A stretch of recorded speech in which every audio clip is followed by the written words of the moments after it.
Morning, everyone. This is Kathryn Troutman and Mr. Bobby Winn from Washington, D.C. We're actually in the BRAC Center in Crystal City, thanks to Sandra Smith. And I'll send all of you the link to the BRAC Center so you can see what the BRAC Center does here in Crystal City. I'm very, very pleased to be here today to be teaching a webinar on Priority Placement Program for Spouses. And the reason that this webinar came about is that I published a new sample in the 5th edition of the Federal Resume Guidebook, and it has been causing a stir in my classes, the Certified Federal Job Search Training classes. And so to begin our webinar, I just wanted to show you what's in the book for the Priority Placement Program success story for our spouse. We have her in the book in a couple of places, and I sent this all to you last night by email so you would have this. This is a quote, and this is what started the entire new sample in my job seeker guide. Natalie Richardson, which is not her real name, it's fictionalized, she wrote to me and she said that any spouse can get on PPP if they apply within 30 days of the military move, PCS. Now, Bobby Winn is going to go over the actual processes for a spouse to get on the PPP, so we're going to look into this way more deep than what Natalie says here. But in the end, her resume was resubmitted, it was improved, and she did get a job as a public affairs specialist. I have her resume in my networking chapter with her LinkedIn resume is in here, and I sent this to you. And then I also put in here in step 6 in the resume writing chapter her before resume and after. This is the first resume she sent over to PPP that got her a score from PPP of only GS 4 and 5, clerical. And then I had her do a chronological so I could see the dates and places. And then we analyzed it and worked on it more with our outline format. And she took it back to PPP. And this time they rated her as administrative 7 and public affairs 9. And then she went ahead and applied for jobs. So this is her story, but this is Bobby Winn is going to be given the backstory on how all of this happened, how her resume moved from nowhere to successful with the PPP-S. And so I really appreciate what Natalie has done. She offered to let me have it in the book, and then I kept talking about it in my classes, in my certification classes, and there were so many questions by the attendees that I decided to invite Bobby Winn to come to a webinar so that we could all learn more about how the PPP works for spouses, which is chapter number 14.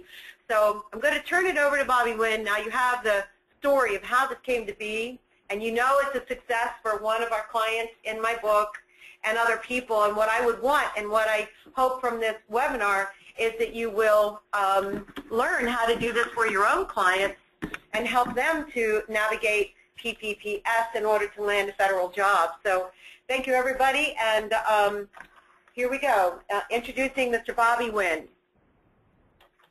Good morning. Again, my name is Bobby Winn, and I work for the Department of Defense Civilian Transition Programs Office.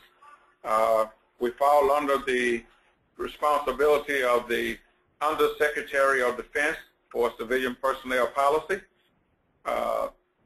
We administer the Priority Placement Program, the PPP. And the PPP itself has been around since 1965.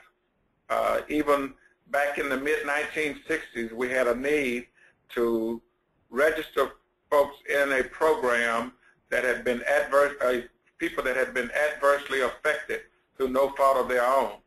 So the PPP has been around since about the mid-1960s.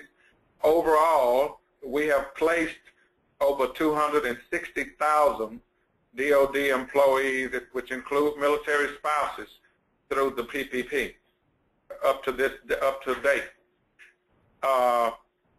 The Military Spouse Preference Program, which we are going to talk about today, I'm going to tell you about the difference between military spouse preference and Program S And today we will concentrate mostly on the Program S. As Kathryn mentioned, it is in Chapter 14 of the PPP Handbook. So let's go ahead and get started on with the slides that we have here.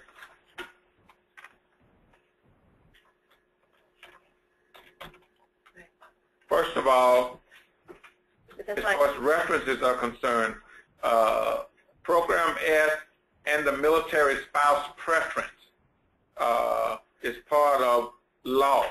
The PPP itself is not bound by law. The Priority Placement Program is not bound by law. It is a Secretary of Defense program, as I mentioned to you a few minutes ago, that was created back in 1965. But military spouse preference is bound by Title 10, United States Code, Section 1784. So the law says we must have a program in place where military spouses who accompany their sponsors to new duty stations, whether that's from a CONUS to a CONUS activity, or CONUS going OCONUS to a foreign area, or coming from one foreign area back to the States, or from one foreign area to another. There must be military spouse preference afforded to those spouses that accompany these sponsors to these areas. Then we have a DOD regulation, DOD I-1400.25, Volume 315, that speaks to employment of spouses of active duty military members. So we've got the law, but then we had to interpret the law with DOD I-1400.25, Volume 315 for the spouses. Oh, go ahead. It'll work. So we've also we talked about the PPP Handbook, Chapter 14 of the Priority Placement Handbook. Okay, that's for Program S registration, not military spouse, but Program S registration and counseling. It gives the HR community the guidance necessary to register you and counsel you regarding Program S in the PPP. We also have a checklist in Chapter 14, Appendix A, which is where the counseling checklist is, and that's where you, the military spouse, will have to verify the counseling session, things that took place at the counseling session. Did the HR specialist advise you of the jobs that are out there, your responsibility as a military spouse? All of that is covered in Chapter 14, Appendix A. And if you want to review the PPP Handbook, we've got the website there for you, www.cpms.osd.mil/care and /care_PPP ASPX. So that's where you can go to get the manual, review a copy of the PPP Handbook, if you will, and Chapter 14. And I encourage you to familiarize yourself with Chapter 14 before you go in for a PPP counseling session, so that you will understand our policies and our procedures before you get there. And you can also review it so that if you've got questions about things, you can talk more specifically about it when you refer to the PPP Handbook when you go in to meet with the HR specialist. Now, spouse preference, military spouse preference applies to DOD positions worldwide. That means whether you're here in the continental United States or overseas. It is for competitive service jobs, accepted service positions, and even jobs that are in the non-appropriated funded area, including APHIS positions. That's military spouse preference. So if you go overseas to a foreign area, if you accompany your sponsor over there, you do not have Program S registration eligibility overseas. Okay, Program S only applies back in the States. But when you go overseas, you can use military spouse preference. And overseas, they've got jobs that are earmarked for spouses that accompany their sponsors overseas on that foreign tour. Okay, you go into the HR office, and you can register for those jobs, or they'll have a list of those jobs, and that's how you exercise your military spouse preference in the overseas area. Now, the PPP provides automated referral for positions filled through competitive service, competitive procedures here in the continental United States, and that is done through Program S in Chapter 14 of the PPP Handbook. Here we talk a little bit about the differences. If you see Program S applies to competitive service positions here in the continental United States or the U.S. territories and possessions like Puerto Rico, Guam, and other areas, okay? That's where Program S applies. It does not apply, as you see on the right side of your screen, for positions that are filled through non-competitive procedures or if it's an accepted service. And these are normally jobs in the intelligence community, accepted service positions, okay? Overseas foreign areas, as I mentioned a few seconds ago, Program S does not apply over there, but you do get military spouse preference overseas.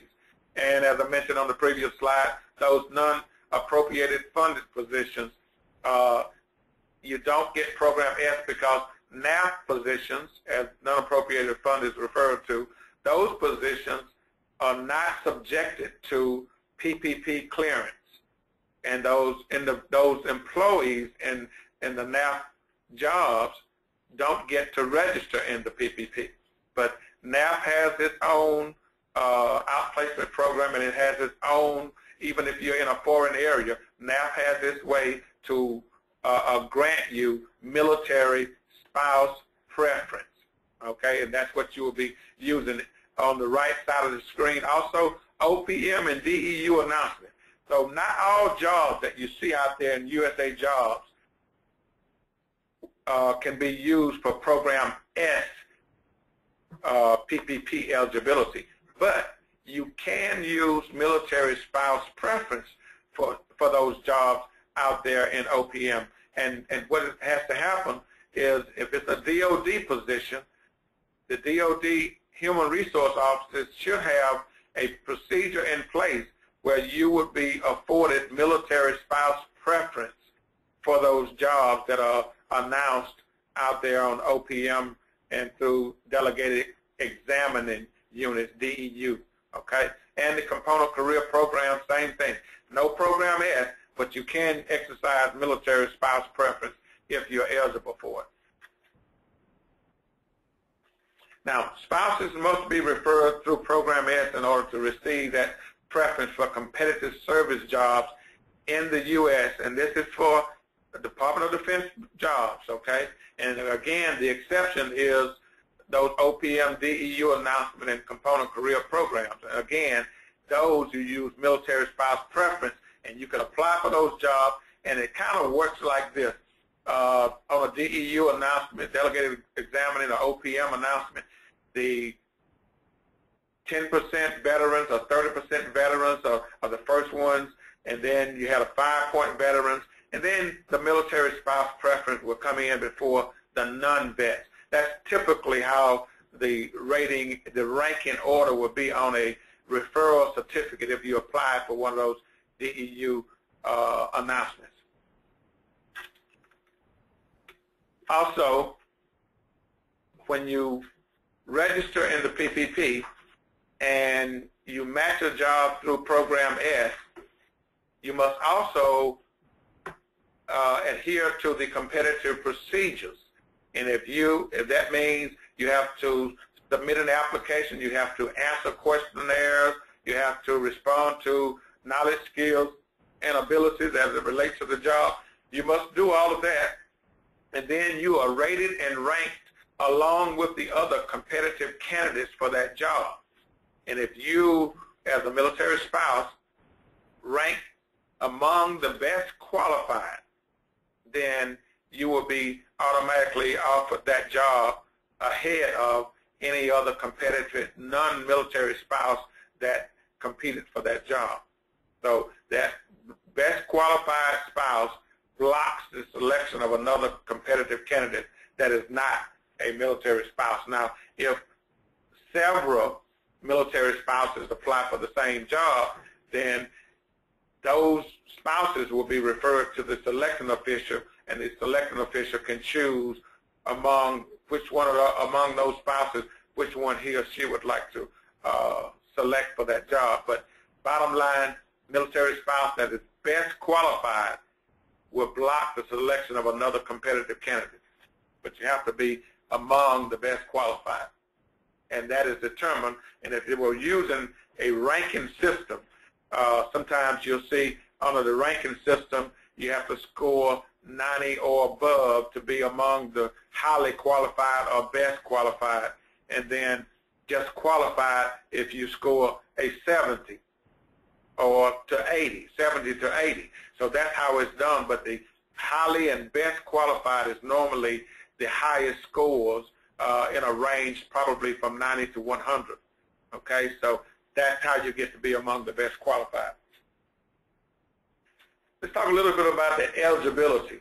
In order to be eligible to exercise your military spouse preference or to register in Program S, the spouse must be married to an active duty military member prior to the sponsor's actual reporting date to the new duty station.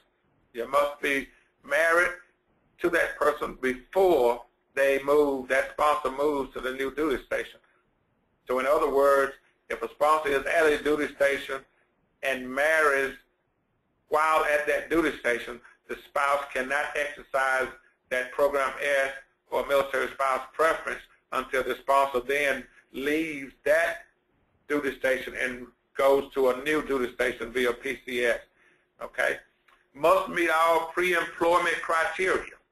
And we'll talk about that as we go along here. But these are the emblems you see at the bottom. These are the DOD military departments there. You see the Department of Navy, Air Force, the Department of Army, okay? And, of course, the Marines fall under the Navy. And then to the right, you see the Coast Guards is part of this program. So if you got a member of the Coast Guard who has a military spouse, that spouse can register in the PPP.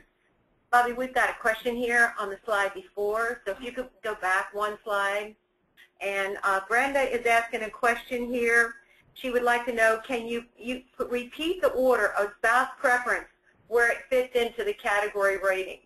Well, what I meant there was on I said the military spouse preference can be used under those other OPM and DEU announcements, and typically if it's military spouse preference that you're using, not Program S, military spouse preference, it could be ranked as the 30%ers, the 5-point veterans, the 30% veterans, the 5% veterans, 5-point veterans, and then probably the military spouse preference. But for Program S, the order of ranking would be if that Program S registrant who applies for that job through competitive procedures ranks among the best qualified, then that spouse will be allowed to block the selection of another competitive candidate. Now, what we mean here is if it's a ranking order, as long as that spouse ranks among the best qualified, in the example I gave, if the established ranking was 70 to 80% was minimum qualified, 80 to 90% or 80 or above would be among the best or highly qualified, then if that spouse rated out at 82, they are among the best qualified. So that even if someone is rated at 95, if the best qualified or highly qualified ranking is 80 to 100, then as long as you're in that range, you are among the best qualified or on the highly qualified ranking. So, Bobby, the S military spouse would get hired above the disabled vet. Is that what you said? No, what I'm talking about is on a competitive procedure. On the disabled vet, that if they are doing an external vacancy announcement through USA Jobs, that's when you apply for it, and at that point, the military spouse is exercising their military spouse preference, not Program S. Okay. The Program S is something that we've got in DOD only, and when they apply for that job through competitive procedures for Program S, and they submit their application, if it's competitive internal merit promotion procedures that they're using, that spouse who is ranked among the best qualified gets that job. I see. Okay? So the big difference between the U.S. citizen competitive versus the merit status federal employee list. Right. And it's DOD only. So our client, our young lady, Natalie, applied for a job with DOD. She was hired by Army National Guard, and she did apply on USA Jobs, and her resume did get her a score above 90. So she played the game absolutely perfectly. Exactly. She did it right. And this is what we encourage when you go to your counseling session, and when I'm briefing individuals and if spouses are in the audience, I encourage you to always apply for the jobs. Don't assume. And then, but for Program S, you must apply for the job. Right. Although you match the job through PPP, that is just the first step. The next thing is you must apply for that job through competitive procedures and be ranked among the best qualified in order to get that job. If you don't make the best qualified list, then you don't get an opportunity for the job. And then would it be good if that spouse were to let her PPP counselor know that she did submit for a certain DOD job on USA Jobs and let them know? Well, it's good to let them know, but they will see that spouse when that HR specialist receives all the applications and decide and works on the competitive referral certificate to go out to the manager and rate and rank all the folks for the referral certificate. They will see that spouse's name on there at that time. Really? The PPP person will see their client's name they should be on a list of certified eligibles for a good job, which would be a DOD job merit. Right, because that's what we say to them. When you come into the PPP to register in the program as a military spouse, you're going to register for positions of which you are basically qualified to do. And you have to ensure that once you register for those positions, you keep in mind those types of series and grades that you're registering for, because when those jobs come open within your commuting area at these activities that you're registered for, you have to go in and apply for those jobs through the competitive procedures and be rated and ranked along with all the other competitive candidates. Okay. That's how you exercise Program S eligibility. All right. Thank you. Now, let's talk a little bit more about the eligibility. You must be immediately appointable under non-competitive procedures. And remember I said you have to compete for the jobs in order to exercise your Program S eligibility. But you have to have non-competitive appointment eligibility. That means that you can be placed in a position without competing for it, but through Program S, you have to compete. And this is what I mean. If you are an employee that's got career or career conditional status and you accompany your sponsor to a new duty station, yes, you go ahead and register in PPP. But if there's a vacancy there and a manager would like to bring you into that position without you competing, you've already got an appointment eligibility there, then that manager can bring you in without the competition. But through Program S, you must have some kind of appointment eligibility in order to register in the PPP in Program S. And you could also be a reinstatement eligible, where you worked for the government before, and that's anywhere in the federal government, resign from that position, if you resign while you were a career conditional employee, you will have reinstatement eligibility for 3 years from the date of that resignation. However, if you worked in a federal job and you had career status, you are reinstatable for life. So that is an appointment eligibility that you carry with you wherever you go. It doesn't run out. Conversely, if you register under Executive Order 12721 eligibility, that means that you accompanied your sponsor overseas and you worked in one of those temporary jobs over there that were tied to your sponsor's tour of duty. If you worked in one of those overseas positions for at least 52 weeks, or it could be a combination of positions for at least 52 weeks, you will be granted Executive Order 12721 eligibility. Now that 12721 eligibility grants you appointment eligibility for 3 years from the date that you and your sponsor returns back to the United States. That means you've got to try and find a job using that appointment eligibility within 3 years of returning back to the States, or else that appointment eligibility terminates. It goes away. Same thing for the Executive Order 13473, which is our latest military spouse appointing authority that's been around since about September of 2010. It allows you appointment eligibility for 2 years from the date of the sponsor's PCS orders. Not the reporting date, the sponsor's PCS orders. Now, unfortunately, the language states sponsor's PCS orders, the date of the sponsor's PCS orders, and we've been trying to get this particular language changed, but the Office of Personnel Management says that's what it is and we've got to live with it. But we're working on it because we do realize that sometimes a sponsor may receive PCS orders 1 year prior to the reporting date or 6 months prior to the reporting date.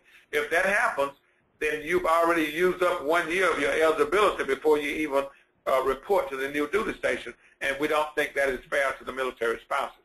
So we're working on it, but as of now, 13473 eligibility, 2 years from the date of the sponsor's PCS orders.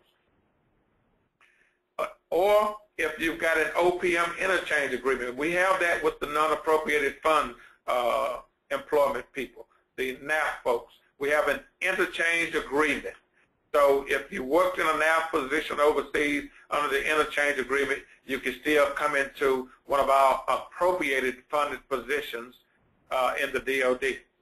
Or if you are currently a VRA, Veterans Readjustment Authority, under Veterans Readjustment Authority, or Schedule A disabled employee, then that is an appointment eligibility that is recognized, and you can use that to register in Program S of the PPP. I have a question before we go on, Bobby. Marie wants to know, she realized this is a touchy area, but what about the LGBT spouses? Are they covered in any way yet in this rule? The LGBT spouses? Yes. I'm trying to figure out which the lesbian and gay community. No. We do not have, because of the Defense of Marriage Act. Okay. The Department of Defense does not recognize the same-sex marriages or same-sex partners. It is not recognized, okay? Not for the Program S registration eligibility. Okay. And then another question before we go on. Dawn has another question. What is the difference between Program S and military spouse preference? The biggest difference is, as I stated, Program S is only allowed in the continental United States and its territories. Military spouse preference is granted worldwide. So when you go overseas and accompany your sponsor overseas, you get military spouse preference, not Program S. When you come back to the States, if you've got an appointment eligibility, one of these listed up here on the screen here, you can register in Program S. Okay? Now, if there's a vacancy out there that is an external announcement, that's not internal, not a merit promotion announcement, you can use military spouse preference and apply for that job. And again, you will be rated and ranked behind or below the veterans. Okay? That's typically how that's done. But the difference is Program S is only afforded for military spouses that accompany their sponsors within the continental United States or some of its territories like Puerto Rico and Guam. Okay? Okay, Nisa has a question here. Do you have to be a current or past federal employee to participate in PPP? No, you don't. That's where that Executive Order 13473 comes in. If you've never worked for the government or the Department of Defense for that matter before, if you go into an HRO, and if you've got a resume, and as long as you are accompanying your sponsor to a new duty station and you were married to that sponsor before you left the previous duty station, and you are on the orders, PCS orders of that sponsor, regardless of whether you worked for the government before, it makes you eligible under 13473. The next step is when you go into the HRO, you have to have a skill of which you can be determined basically qualified to do. And they would rate and rank you based on the contents of your resume. Okay? And that's what Kathryn was talking about a few minutes ago. That resume is very, very important in that that's what they would use to determine if there is a job, a government job that falls under the Office of Personnel Management, Occupational Series, an equivalent job. Let's say if you worked in a bank. You never worked for the government before, but you worked in a bank. And you go in to register in the program, and you've got a resume that shows the duties that you were doing in the bank. Maybe you were an accountant. Well, we've got accountant jobs in the federal government. So we go to that series and look and see the level, check the level of work that you did in that bank to determine what grade you would register for as an accountant. Or maybe a budget. Maybe you dealt with numbers doing a budget. You handle the budget for a private private company, all right? And you were their budget person. Well, we've got budget analysts in the DOD, and so that personnel will look at your duties to determine the grade or level of which your duties were in that particular private industry position and make that determination. So you don't have to have worked for the federal government before in order to register in PPP, but you must meet the criteria of being married to an active duty military member, and that marriage took place prior to that military member coming to the new duty station that they're in, all right? And you must be on the orders of that military member. So, Bobby, that's what happened with Natalie. She went in to see her PPP counselor wherever she went, and she did give a score for her resume. She said that I will grade you here as admin 301 and clerical at a GS 4 or 5, and then she didn't even do public affairs at all because it didn't show in the resume as a skill. So when Natalie went home, she was totally discouraged that her grade was so bad because the salary for the 5 or 4 was going to be $35,000 or something. That was very not good for her. Mm-hmm. And so then she called me at the resume place to get help with that resume because she knew that was her problem right there. Right. And then we redid the resume, and she walked it back over to PPP to the same person and said, now tell me what you're going to put me down as. And she was so elated.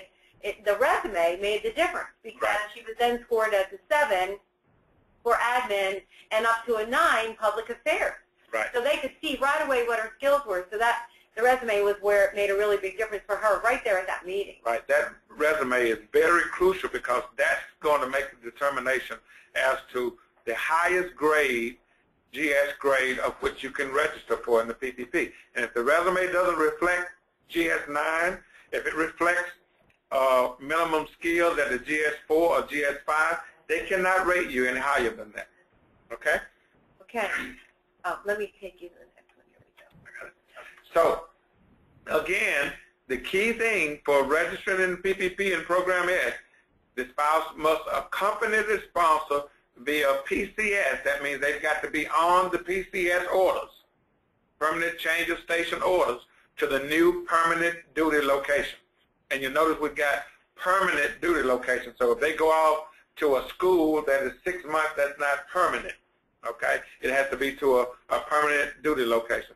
And this eligibility does not include relocation for retirement if the sponsor is relocating to go to their retirement destination, last location, or other separation unless it is based on 100% disability of a service member. Now, let's talk a little bit about the qualifying PPP-S moves in order to register in Program S of the PPP. If the sponsor is going from one U.S. duty location to another U.S. duty location, the spouse on the orders is eligible to register in Program S. If they're coming from overseas to a U.S. duty location, the spouse can register in Program S. Now, when going from U.S. to overseas, coming from the continental United States, going overseas, remember I said Program S is not applicable overseas, all right? So you don't get eligibility, or if they go from one overseas location to another overseas duty location, you don't get Program S eligibility. The only way you get it under those two circumstances would be if the sponsor has sequential orders showing that, for example, the sponsor is leaving from Fort Hood, Texas, going to an overseas location, let's say going to Afghanistan on an unaccompanied tour, but the sponsor also has sequential orders that shows that once that tour is finished, 15 months, 18 months in Afghanistan, the sponsor will be coming back from, not to Fort Hood, Texas, but going to Fort Riley, Kansas.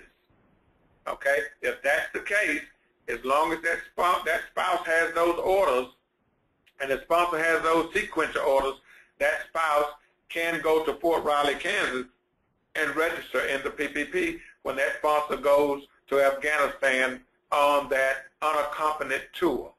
All right? That means you can accompany the sponsor, and anytime that sponsor goes on an unaccompanied tour, we've encouraged the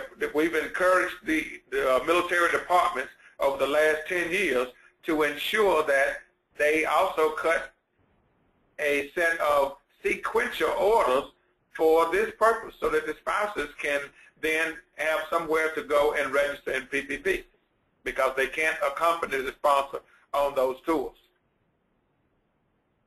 That's good that they did that. Yeah. And so the spouse has options to register. The spouse can register upon arrival at the new duty station. They can wait until they arrive, or they can register 30 days prior to the sponsor departing the old duty location. All right? Now, the key thing is if the spouse does not relocate with the sponsor, they cannot register until they are residing in a new duty location. Now, we've had lots of problems over the last, especially with the economy the way it is, and two people have to work in the household, both the sponsor and the spouse. This could be financial difficulty if you have to give up that job at your current location to accompany the sponsor to the new duty location. But that is a requirement. You must give up the job at the old duty location and accompany the sponsor to the new duty station, because we've got other spouses that have already made that sacrifice at the new duty station, and it would not be fair to them to give you the opportunity for a job at the new duty location when you're actually still employed back at the old duty location. So you have to give up that job at the old duty location in order to accompany the sponsor and be eligible to register in PPP. Now, also, If the spouse accompanies the sponsor to the new duty location, that spouse does not have to register as soon as they get there or 30 days prior to. That spouse has Program S eligibility for the whole time that that sponsor is there. So, for example, if the sponsor relocates to a new duty location and the spouse and sponsor decides that the spouse is going to wait before they register in PPP because they wanted to get the kids settled in school, they want to go out and do house hunting and settle in the house. So it could be 6 months up to 1 year after the sponsor relocates before the spouse is now ready to go out and find a job. That's okay. The spouse does not have to register immediately. Now, they have to keep in mind, however, if it's under Executive Order 13473, you've only got 2 years of appointment eligibility from the date of the orders. So if you wait 1 year after you get there, you may not have but 1 year of eligibility left to find a job. So that's totally left up to the family. Or if it's under 12721, which grants you 3 years of eligibility, you will only have 2 years left on that eligibility. Of course, if you are reinstatement eligible, you're reinstatable for life if you resign from a permanent job, so that wouldn't matter for you. So I have a question here on the time. Don wants to know, what if a spouse does not get employment within the 2 years? The service would still be needed by the spouse, but what program would occur if the whole 2 years goes by? If the 2 years goes by and the spouse, and if this is on the 13473 executive order, I'm assuming that you're talking about. If 2 years goes by or 3 years under the Executive Order 12721 and the spouse does not find a job with the Department of Defense, that appointment eligibility goes away. Okay. And we cannot okay. Allow them to remain registered in the PPP. Because remember what I said earlier, you must have an appointment eligibility in order to register in the PPP. Okay. Now here's another question that has MSP, but it's a time question. Is there a time limit associated with MSP similar to the Program S? Do you happen to know the MSP answer? Military spouse preference? The military spouse preference goes right along with the Program S in that you have to have appointment eligibility. Okay. And Program S says falls right under that same military spouse preference in that in order to register in PPP, you got to have appointment eligibility. In order to exercise military spouse preference, you've got to have appointment eligibility. Okay? And that list of appointment eligibilities that I had, the reinstatement eligible, VRA, appointment eligible, executive order eligibility, those are appointment eligibilities. So whether it's Program S registration or military spouse preference, you still have to have appointment eligibility and meet the criteria of being married to a military member and accompany them to the new duty station. 2 more questions before we go to the next slide. When applying for a job in the U.S., should a spouse apply under both military spouse preference and PPP-S? Would they need to submit skills orders for both? That depends. If the job is being recruited via merit promotion and it's out there on USA Jobs and you apply for that job, that will take care of it using your Program S eligibility. Okay, and when you register for it in PPP, you will match the job through Program S, but then you've got to then ensure that you have an application for that job. You apply for that job and answer the KSA, the knowledge, skills, and abilities questionnaires and all of that. Now, military spouse preference would be a job that is not done internal merit promotion. It's just like any other job out there that's open to any U.S. citizen.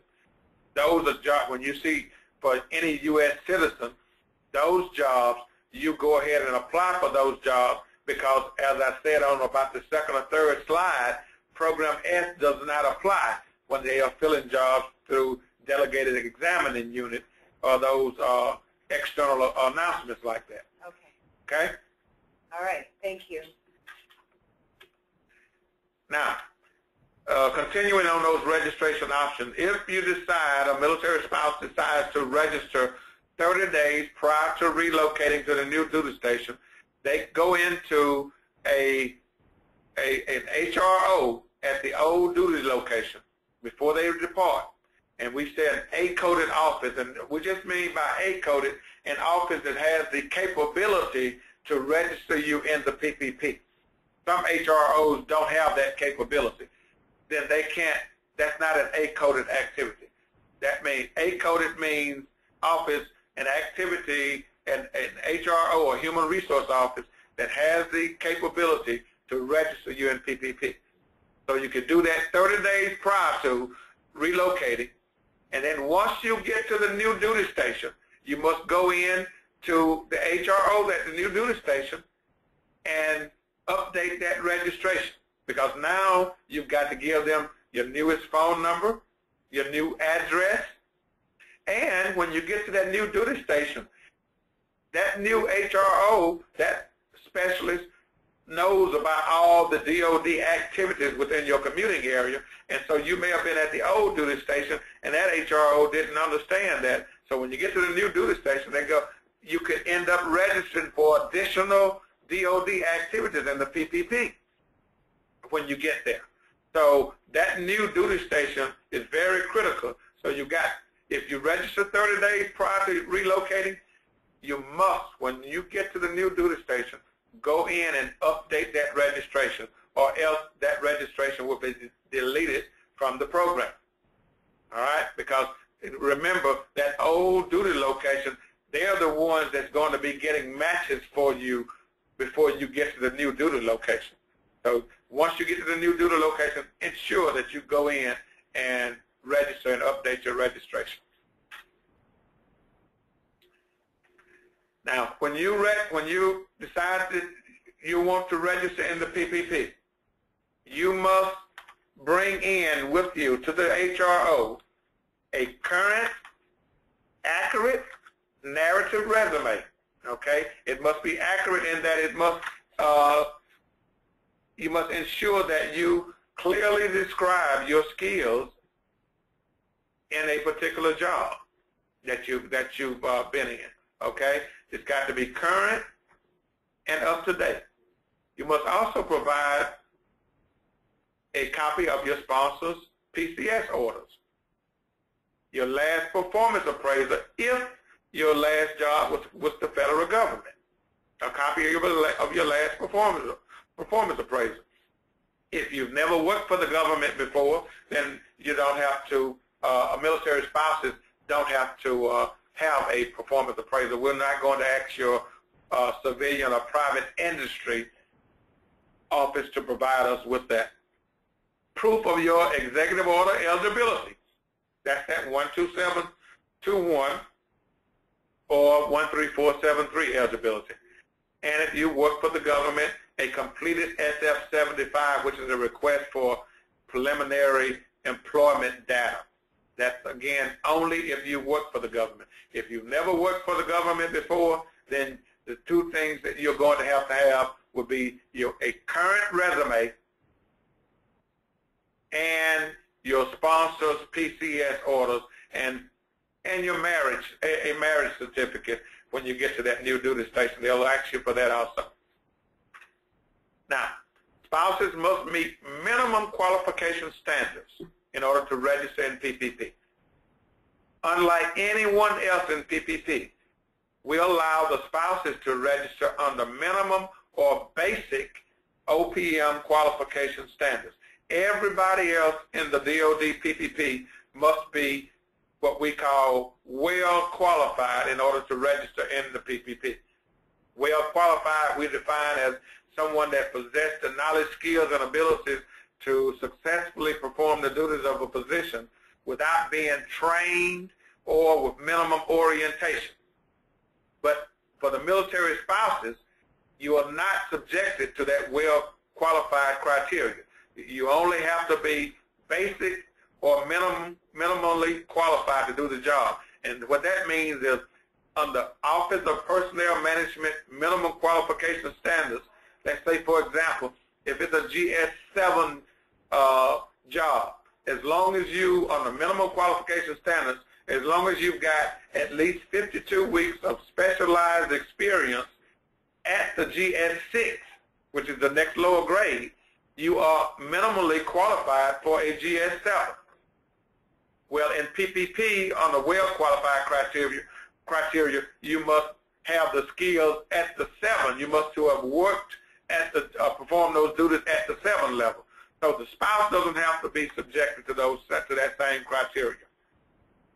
Also, in the PPP, everyone must register for their current skills except a military spouse. A military spouse does not have to register for their current skills.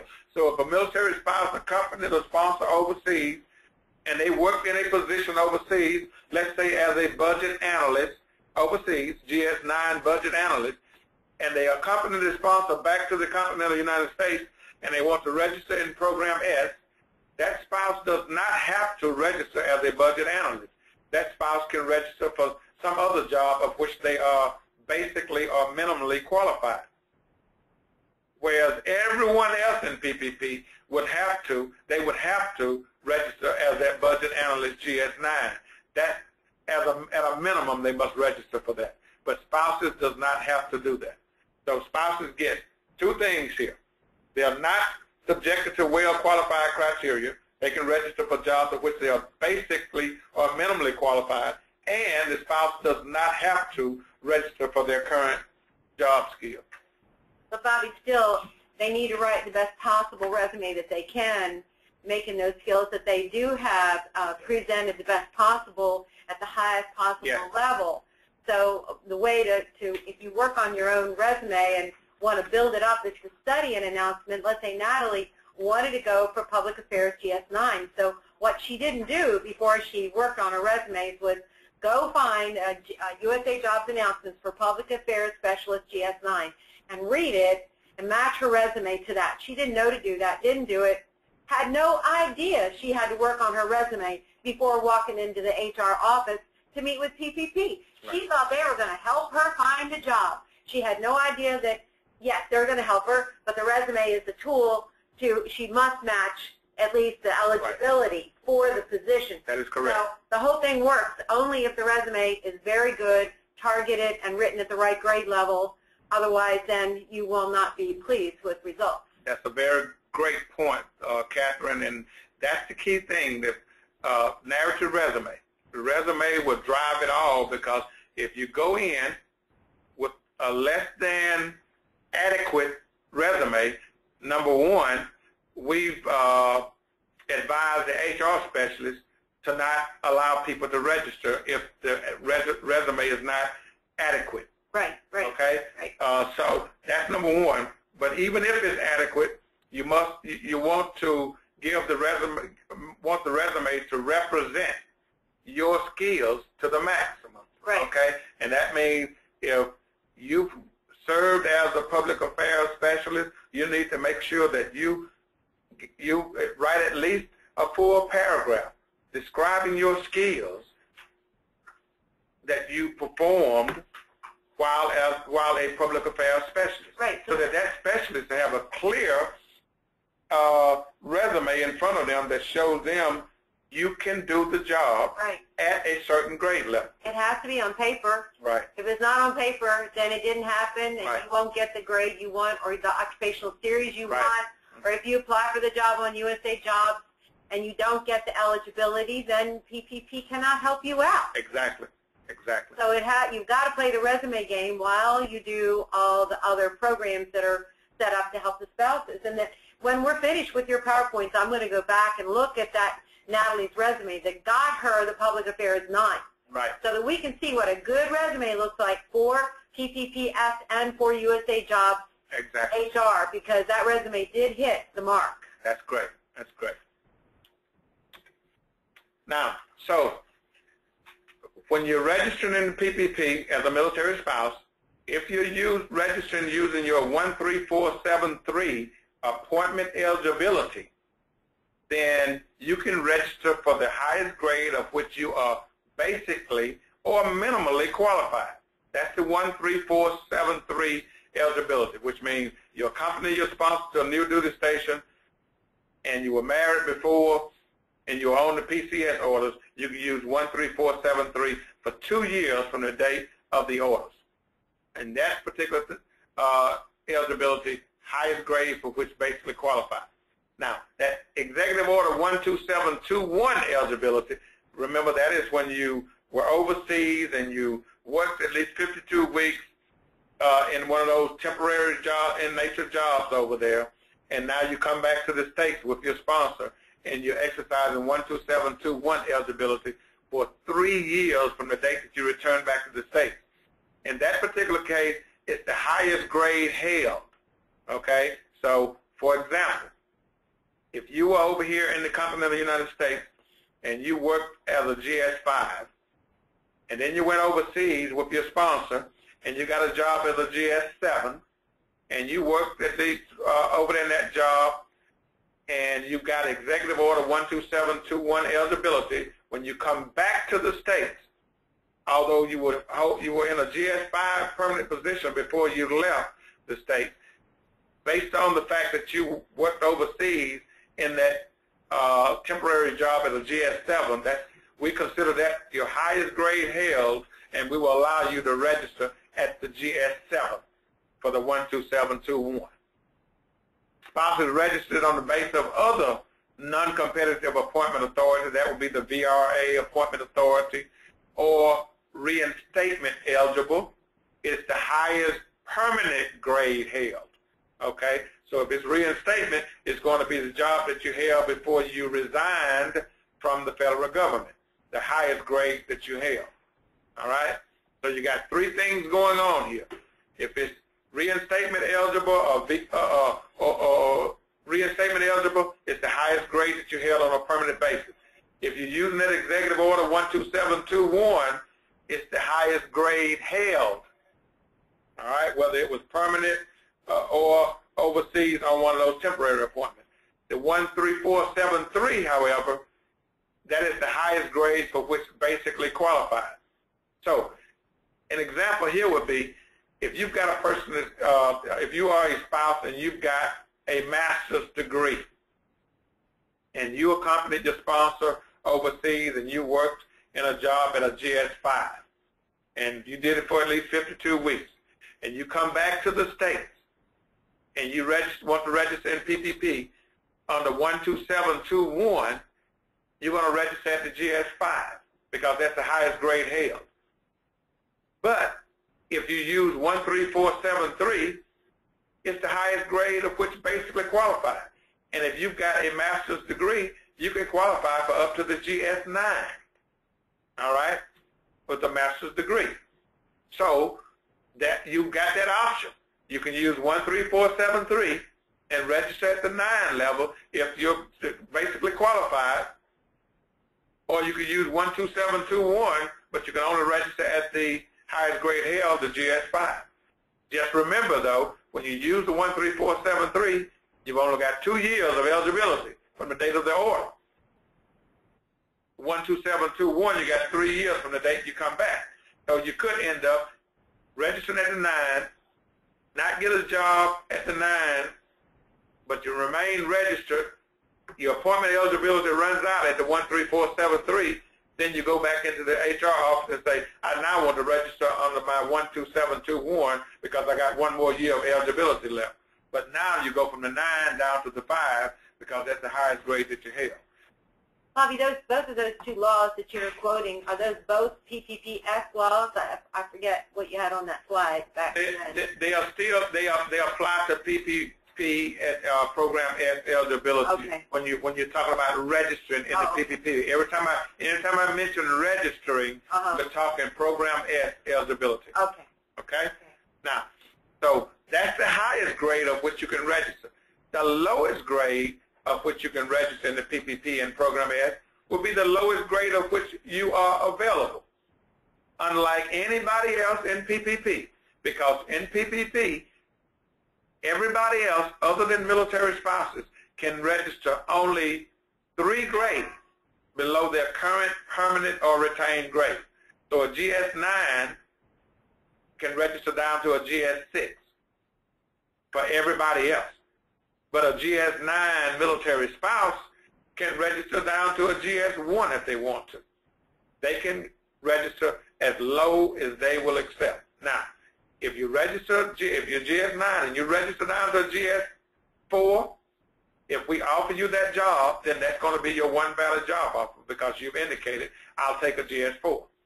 But just know, so that there are three very big differences for the Military Spouse Program S registrant versus everybody else in PPP.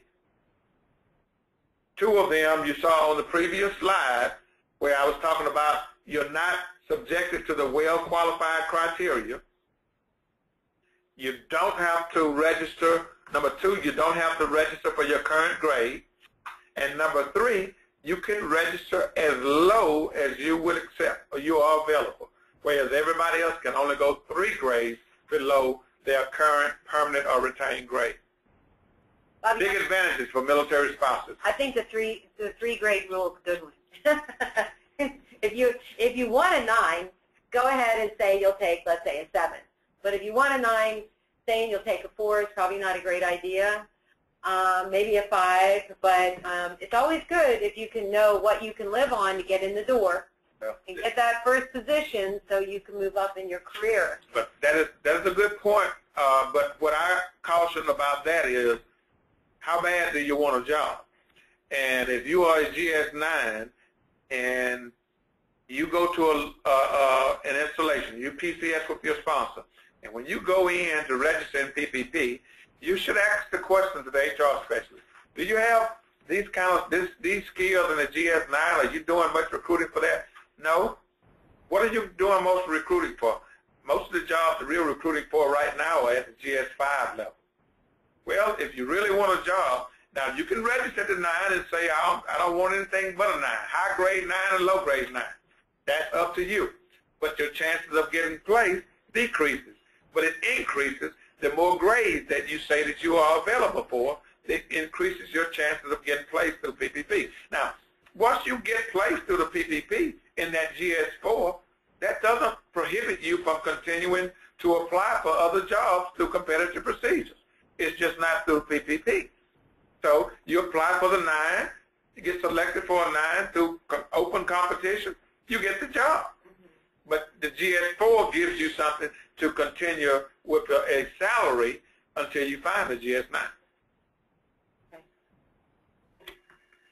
Now, for military spouses, your area of referral will be limited to all DOD, Department of Defense, activities within the commuting area of your sponsor's duty station. You can't go outside. We will not allow you to register outside that commuting area because you're not going to be paid permanent change of station funds to go outside of your commuting area. So the military spouse's area of referral for PPP registration will always be limited to the sponsor's new duty station. Now, the commuting area of the sponsor's new duty station, but it's for all DOD activities. So the PPP doesn't refer you out to any other federal agencies or private industry. Our goal when you register in PPP is to find you a job in the Department of Defense. Now, the commuting area is normally defined by the distance that a person travels on a daily basis from their residence to their place of duty. For example, if your sponsor travels 45 miles from your residence to his or her duty station on a daily basis, then what we would do is do a 45-mile radius around you and your sponsor's residence.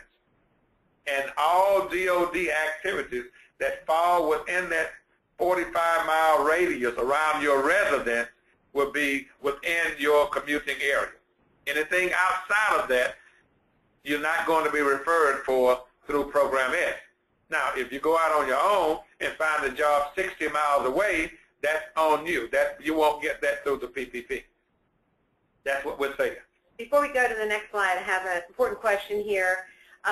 Christina would like to know, can you discuss preferences or PPP for surviving spouses? The preference for surviving spouses is a little bit different, and that is something that what you might want to do. And from a PPP standpoint, we do have something in here that where we talk about if your sponsor was killed in action or something like that, where you could register in PPP.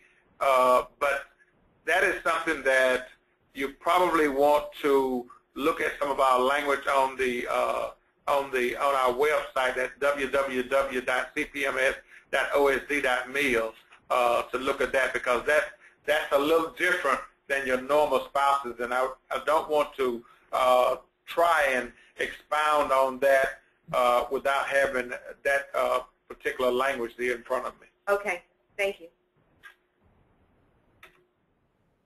Now let's talk a little bit about once you register in PPP and the termination of that eligibility.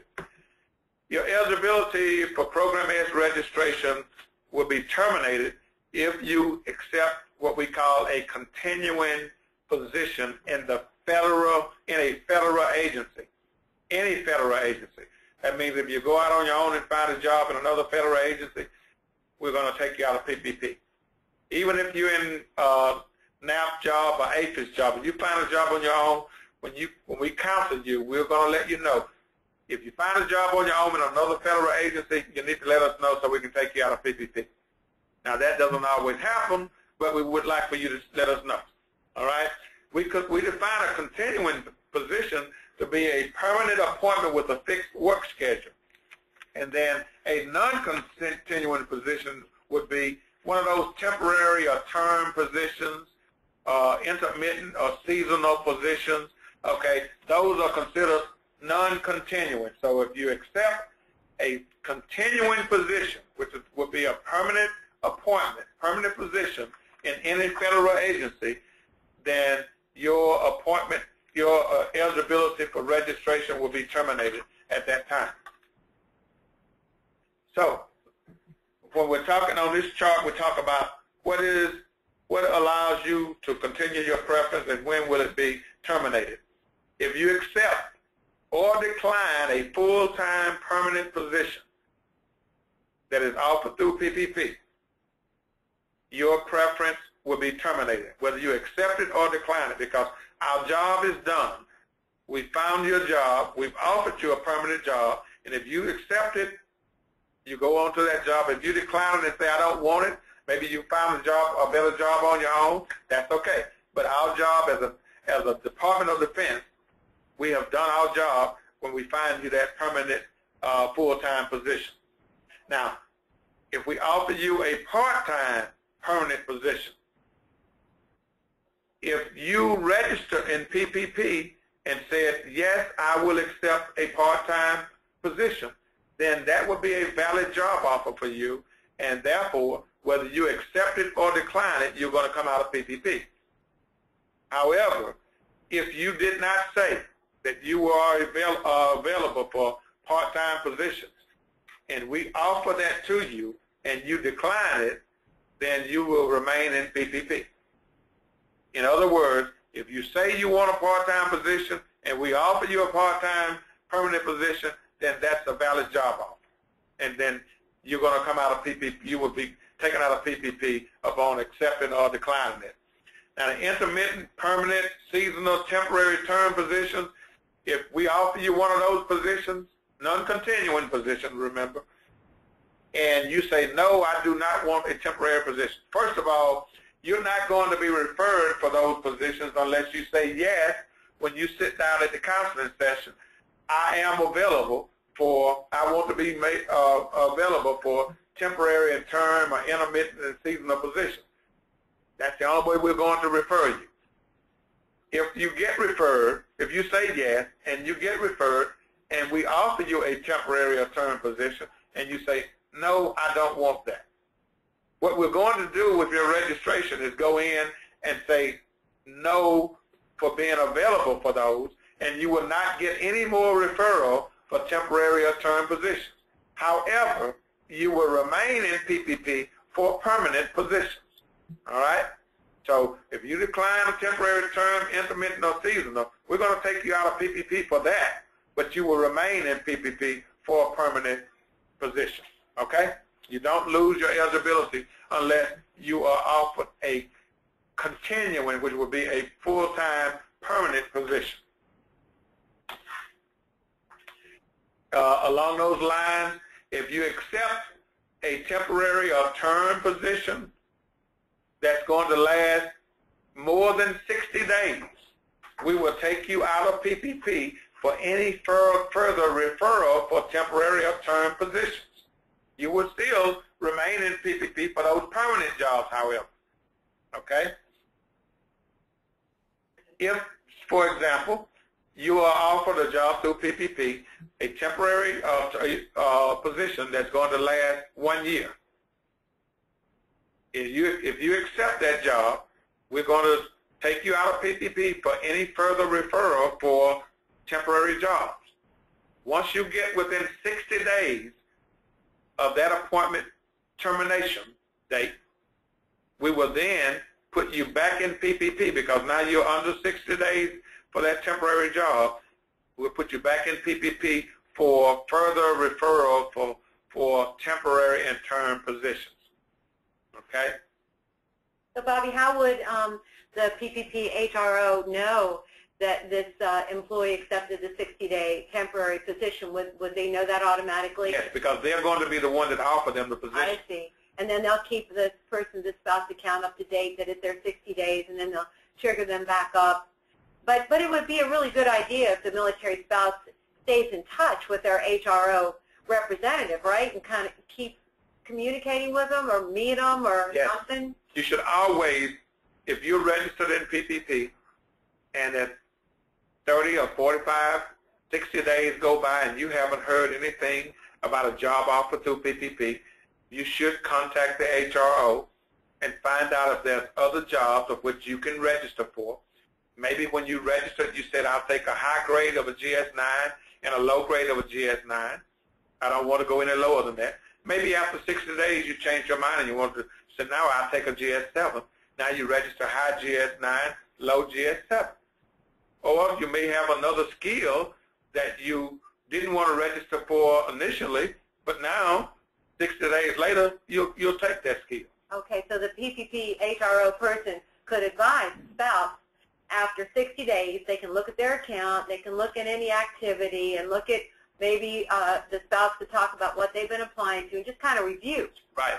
You know, and sit down and talk about it, and then maybe make a change. Maybe that resume needs to be improved, or they need to rescore it, or do something different. And certainly after 6 months or a year, a sit-down is a great idea. Yeah, you definitely need to come in, I would say 60 days if you haven't gotten a job offer, and tweak that resume or that registration, add some more skills, because it could be a situation where you walk into the HRO with the resume and they look at that resume and say, okay, we're going to qualify you for this skill or that skill at this particular grade level. Mm-hmm. And that's what they register you for. 60 days later, you go out and you're applying for jobs on USA Jobs, and you come back rated qualified, and you get referred at a higher grade level for that same series and grade. Then you might want to come back to the HR office and show them that I was rated basically qualified or minimally qualified for this at this higher grade level. Right. And so I want to re-look at my resume. I've updated my resume to reflect what I sent out there on that. Ooh. And then that HR specialist can look at that and say, yeah, and it could be like the case that you're talking about with Natalie, and look at it and go, okay, I see that you've been rated basically minimally qualified at a higher grade level and made the referral certificate. I will now register you for that. That's great. At that grade level. That's great. That could happen. Yeah, and so, you know, USA Jobs and Application Manager is pretty good about putting up their results for people's applications. So the spouse could be applying for jobs and watching their scores Right. and application manager, and if they see ineligible, then, you know, nothing's going to work. Right. USA Jobs isn't going to work. PPP is not going to work. So the expectation of the grade level of the job is not going well at all. Right. That's So right. ineligible is bad news all around. Right. So now the spouse, if they see eligible, that's good. It's fair. If they see best qualified, then they could do what you just said. Right. Go back over and review with PPP HRO and say, now, I'm best qualified here. Let's take a look at how you have me graded, and let's, you know, come in sync. Right. So, you know, a lot of spouses don't know to do this. They don't know that Right. HRO people exist and have no idea of any of this. So that's why it's so great to talk here. And that's much, especially in the Department of Defense. And I go all over the world teaching HR specialists the PPP. Just over the last couple of months, I've been to Japan, Germany, and I've been in several places here in the continental United States. And we teach them that when the spouse comes in to register, and that spouse knows nothing about PPP or nothing about the Department of Defense, it is their job to enlighten them, if you will, on how the program works and what they need to do. And when the spouse walks in with the resume and they don't quite understand these things, we say to the HR specialist, although they are super busy doing other stuff, you've got to take time and counsel this spouse regarding their eligibility and how they need to best put down their skills and do the resumes that will give them the most opportunity for placement through the PPP. And a lot of times the HR folks, you know, we are human, and they might be on you might walk in on one of those days when they are stressed out, but I want you, but as a spouse, you need to continue and continue and don't give up. And another thing to do is, as I stated earlier, go out on the web, look at Chapter 14 of the PPP Handbook, and understand your eligibilities. And even these slides right here give you a pretty good idea of the types of eligibilities that you have. When I was teaching a class at Joint Base Anacostia Bowling a couple weeks ago, I was talking about this PPP-S program, and they were wondering how they could find an HRO person who could help a spouse. So I called up HR off of an announcement. Somebody, their name was on there, and I asked the young lady who answered the phone if I could talk to them about the spouse PPP spouse program. Well, the young lady answered the phone and said, well, I'm really sorry, this is not my area of specialization, and I won't be able to help you. Well, that was just one call. Yeah, so, you know, for the spouse, they need to not just make one call. Right.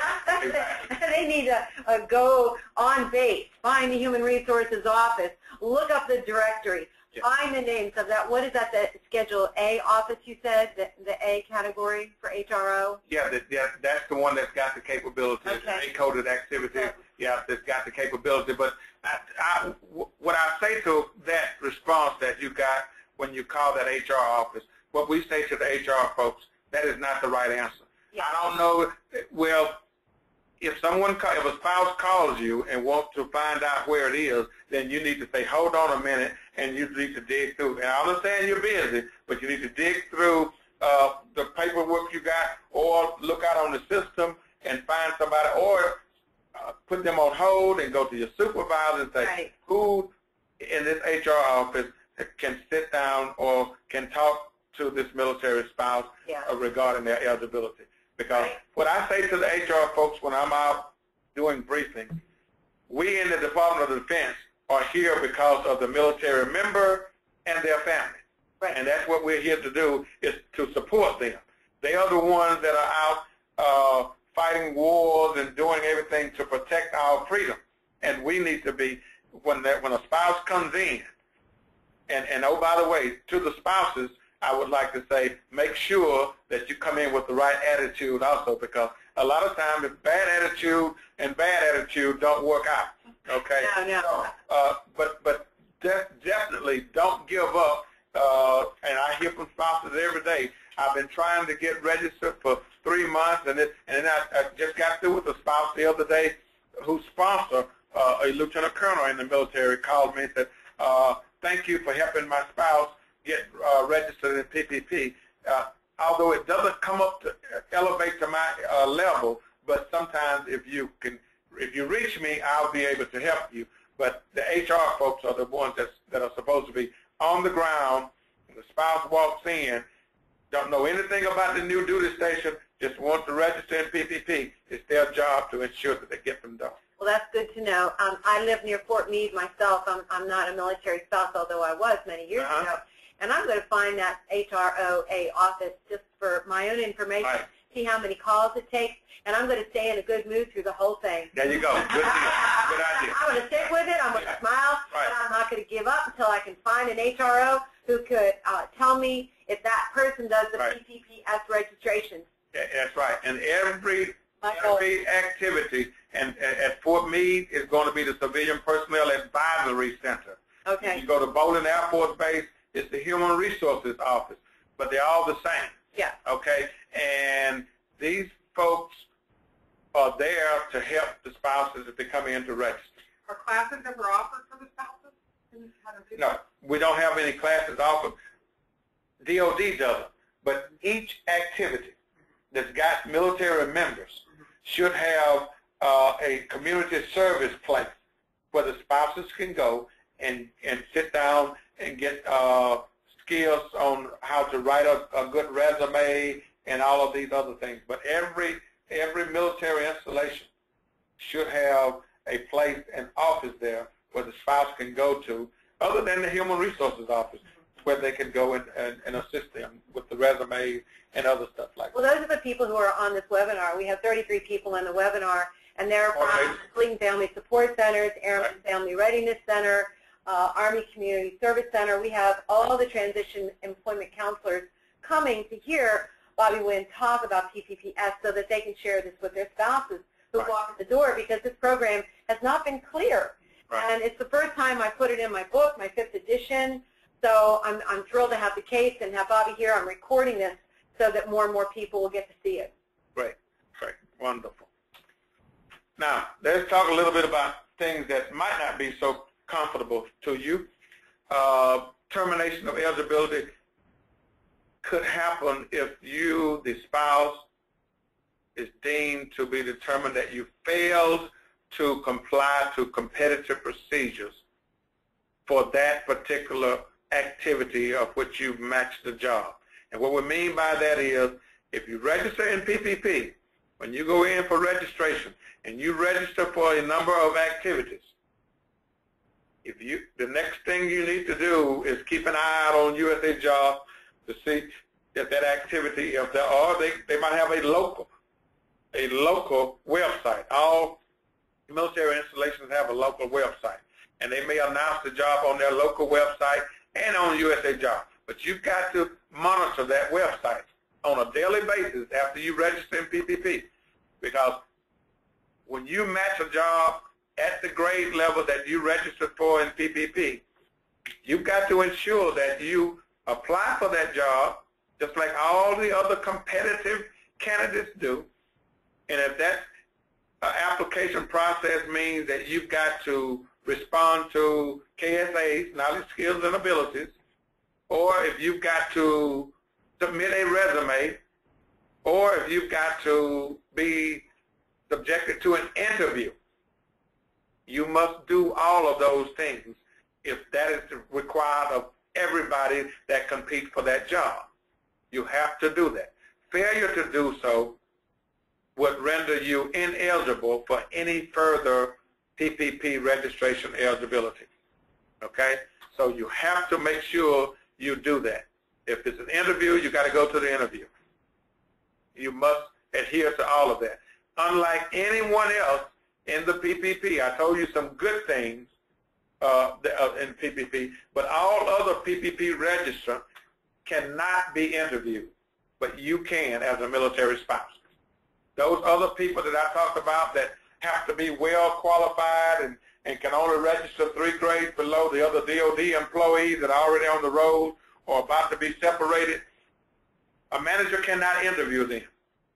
The two HR offices look at their resume and application, at their resumes, and determine if they are well qualified. If they are well qualified, they automatically get the job. For you, the military spouse, you could be subjected to interviews. You have to respond to KSAs. These other folks in PPP don't have to respond to anything. They do a narrative resume, register in PPP, and that's it. Okay? So just make sure you adhere to those competitive procedures, because those other folks I just described to you, they don't compete. They're not going to be on a competitive list. They don't apply for the job through, if they can apply through it, but PPP for them, they just match the job through PPP. If they're determined well qualified, they get the job. Okay? So make sure you adhere to those competitive procedures. Now, if you're registered in PPP and are within 6 months of your sponsor relocating to a new duty station, it is not a requirement that you have to be selected for a job at the old or current duty station. If you're within 6 months of relocating, they are not required to select you and give you a job. Okay?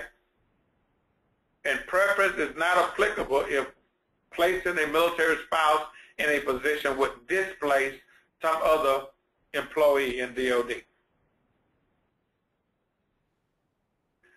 So, if you are interested in finding jobs in other non-DOD activities like the Veterans Administration, the Department of Homeland Security, or some of those other non-DOD agencies out there, the Internal Revenue Service, go to USA Jobs, www.usajobs.gov, and apply for those jobs.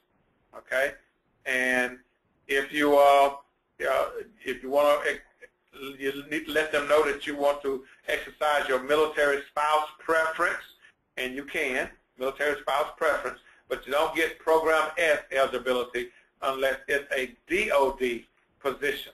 All right? That concludes my military spouse preference program presentation. I will now also open the floor up for questions and answers.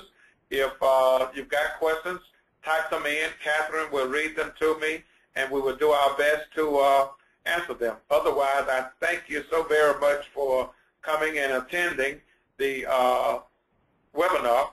I think we've gone over a lot of good information, answered some questions, but if you've got some more, without a doubt, I am here to answer them as long as you've got them, okay? Thank you again. I have one question right here that's a really good one.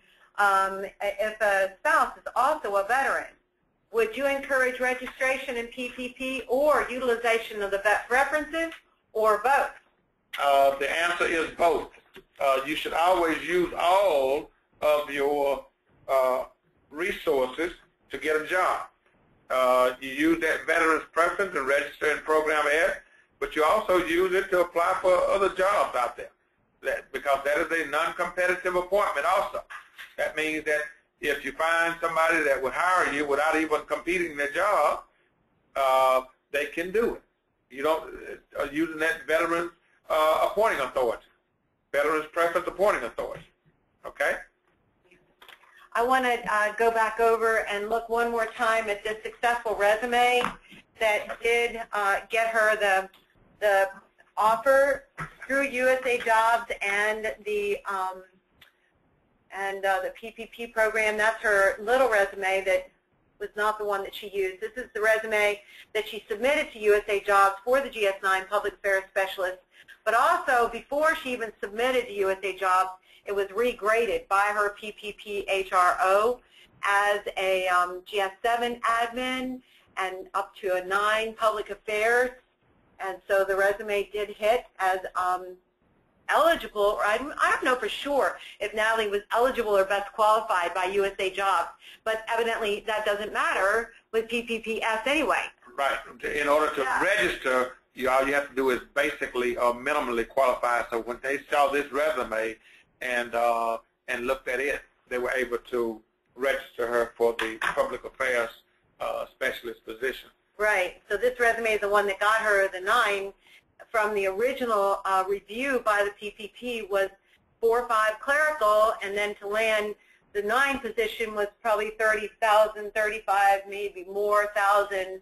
Her husband's a guard, and she's very glad to be earning a little bit more money. She was an entrepreneur, worked for herself for years and years, never had a government job before, and so this program worked for her. I don't know how she found out about how to go to the HRO office in the first place, but she did go there, and she worked through the system until she landed this job, as long as her husband is in PCS in this Norfolk area. So Norfolk, there's a lot of veterans. There's a lot of sailors that are working there and separating there and retiring there, and she landed a GS-9 job without having to compete for the veterans. So, you know, she was able, a lot of spouses all the time say, you know, I just can't get hired because I can't compete with the veterans. But because, of course, the veterans go higher in the category rating.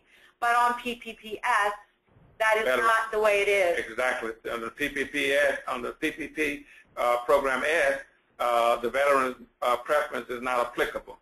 But the spouse does compete with everybody, and if they are among the best qualified, they can get the job ahead of them. Well, I think that we're going to go ahead and we're going to wrap up our webinar today. Want to say one more thing? How many did you have? Oh, we had 33 people attended today. I want to thank everybody for coming to the program. I'm thrilled. Another thing you've got to look at, everyone, is go ahead, be sure that you look at the PPP manual. The PPP handbook, chapter 14 of the PPP handbook. And again, that website that we gave you on the handout there, go to that website, and at the beginning, all the way up to the top. Yeah. Right.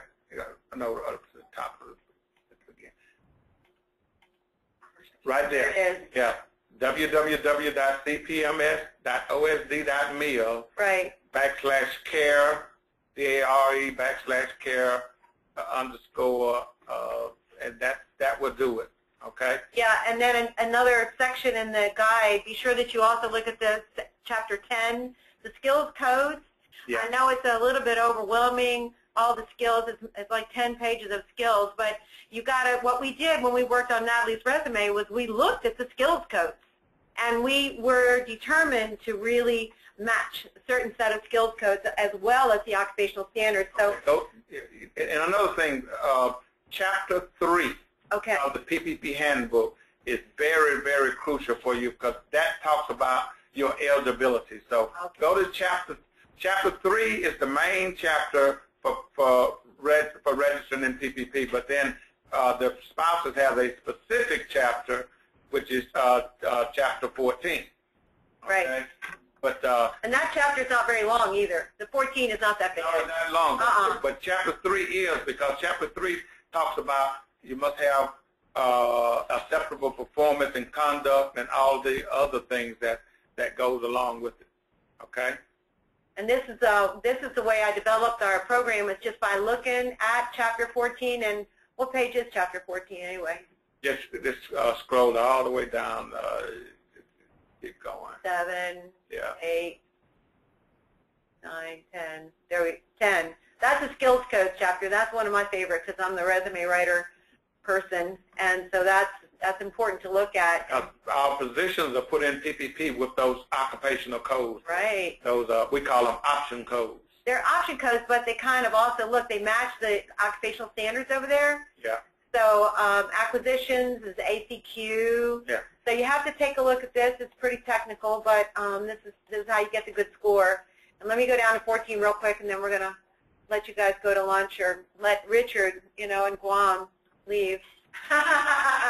Thank you, Richard, for coming all the way from Guam. I'm almost here. Is this it? That's it right there. Here we are, 14S.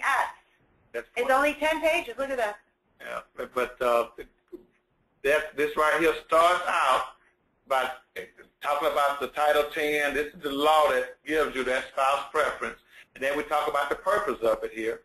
And then the applicability. And we also tell you about that chapter doesn't apply to those accepted service position, now position that I mentioned to you on the slide. Okay? And that your continuing and non-continuing positions that I talked to you about. So everything you would need in addition to the PowerPoint. There's your eligibility right there. Right. It talks about relocating with the sponsor to the new duty station. Right. Okay. All right, so let me go back up here to the top of this and summarize. Now, my objectives in teaching this, having Bobby Winn and I teach this webinar today was to create a recorded webinar to share with as many military transition people and spouses that we can find to let them know about PPP-S, that it is possible for DOD jobs in the U.S., but with the best possible resume to apply for jobs and get help through PPP-S. Yes, and until about 3 years ago when the Executive Order 13473 was approved and created by Congress and signed off on, there were many military spouses who had never worked for the government before, and therefore they had no way of getting into the Department of Defense. And that's when we created in September of 2010. Oh. That's when 2009. That's when this was brought out. And Executive Order 13473 allows someone who had never worked for the government before to be able to register in PPP if they are basically qualified, all right, for a job. And that appointment eligibility, it's only for 2 years from the date of the order, but it gives you the opportunity, if you've never worked for the government before, to get a job with the Department of Defense. Well, that is very interesting. 2009, I'm going to go back and look for that executive order and then write a press release and pretend like it happened yesterday. Yeah. Yeah. I just found out about it, so I'm so happy to help more spouses land high-quality jobs with career advancement and training and opportunity. And I want to see how this program is going to work for all the people who took the class today and everyone that I teach going forward. Thank you very much, Bobby Winn, for your time. I'm so thankful. And thank you, everyone, for attending the class. And thank you, Sandy, for allowing us to use your conference room. And I sent a note to everyone. If you have comments or questions, send me an email. And, again, thanks, everyone. Have a great day. Bye-bye.